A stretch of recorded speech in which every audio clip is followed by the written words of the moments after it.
नमस्कार दोस्तों, आप सभी का स्वागत करते हैं यूकेएसएससी एंड यूकेपीएससी क्रैकर में। तो उत्तराखंड में एक और नई वैकेंसी निकली है उत्तराखंड चिकित्सा सेवा चयन बोर्ड द्वारा, जिसमें कि स्वास्थ्य कार्यकर्ता की ये वैकेंसी रहेगी। 335 पोस्टों पर ये नोटिफिकेशन आपका निकाला गया है। ग्रुप बी, ग्रुप सी की ये पोस्ट रहेगी। क्या क्वालिफिकेशन है, क्या एज लिमिट है, किस तरीके से फॉर्म फिलअप करना होगा, सारी चीज़ों पर बात करेंगे। तो सबसे पहले इंपॉर्टेंट डेट्स की बात कर ले तो यहाँ पे आपको देखने को मिलेगा जो आपके आवेदन प्रारंभ होंगे वो 21 अप्रैल से होंगे। तो फॉर्म भरने की प्रक्रिया 21 तारीख से आपकी रहने वाली है।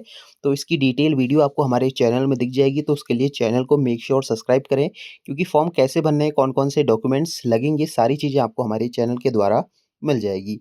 फॉर्म भरने की लास्ट डेट आपकी 4 मई 2026 रहने वाली है। इसके साथ ही यहाँ पे आप वैकेंसी देख लें तो कुछ इस तरीके से वैकेंसी रहेगी।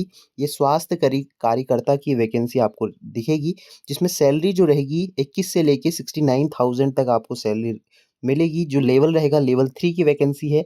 कुल पोस्टें आपकी 335 हैं, जिसमें कि अनारक्षित जो पोस्टें हैं वो 237 पोस्टें हैं, ईडब्ल्यूएस की 26 हैं, ओबीसी की 19 हैं और अनुसूचित जनजाति की 5 पोस्टें और अनुसूचित जाति की 48 पोस्ट आपको दिखेंगी। तो आरक्षण आपको कुछ इस तरीके से दिखेगा। इसके साथ ही यहाँ पे जो है अलग-अलग जनपदों के हिसाब से भी पोस्ट आपको मिलेंगी, जैसे कि अल्मोड़ा में 45 पोस्टें यहाँ पे दिख जाएँगी और बागेश्वर में 16 पोस्टें हैं, चमोली में 37 पोस्टें हैं और चंपावत में, देहरादून, हरिद्वार कुछ इस तरीके से पोस्टें आपको मिलने वाली हैं।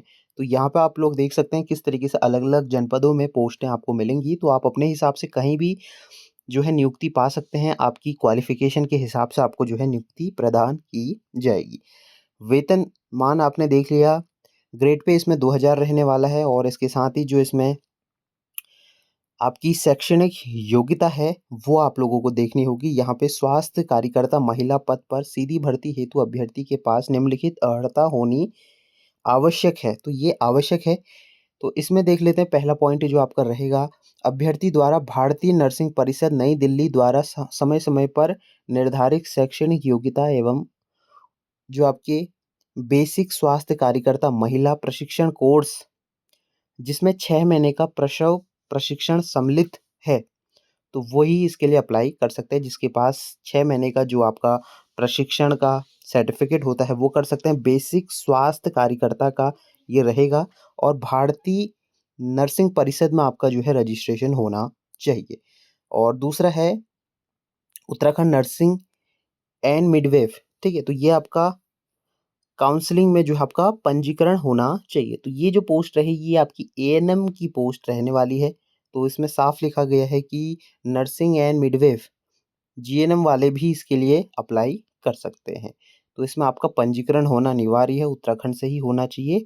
और यहाँ पे ये चीज़ें जो हैं रहने वाली हैं। इसके साथ ही अधिमान अहिता कोई कंपल्सरी नहीं होता, अगर आपके पास है तो आप लगा सकते हैं, नहीं है तो कोई दिक्कत की बात नहीं रहेगी।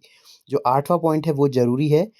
Uttarakhand nursing and midwife counselling Dehradun में ऑनलाइन आवेदन करने की अंतिम तिथि से तक जो है आपका स्थायी या नवीनीकृत पंजीकरण प्रमाण पत्र होना ज़रूरी है।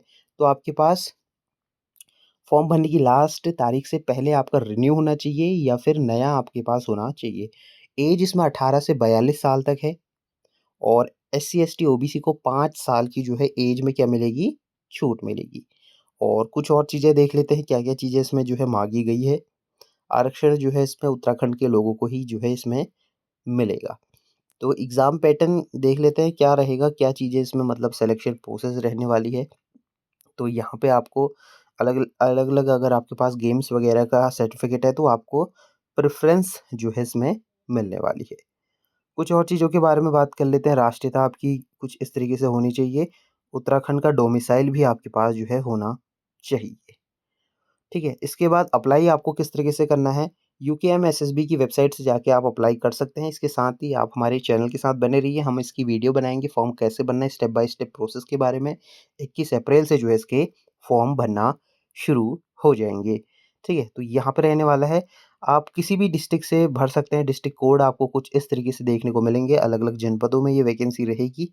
और यहाँ पे देख लेंगे शुल्क कुछ इस तरीके से रहेगा, ₹300 जनरल के लिए, ₹150 रिज़र्व कैटेगरी के लिए। फॉर्म का जो फ़ीस है वो रहने वाली है। और कुछ महत्वपूर्ण जानकारी के बारे में आगे हम बात कर लेंगे, क्या-क्या चीज़ें जो है इसमें माँगी गई है।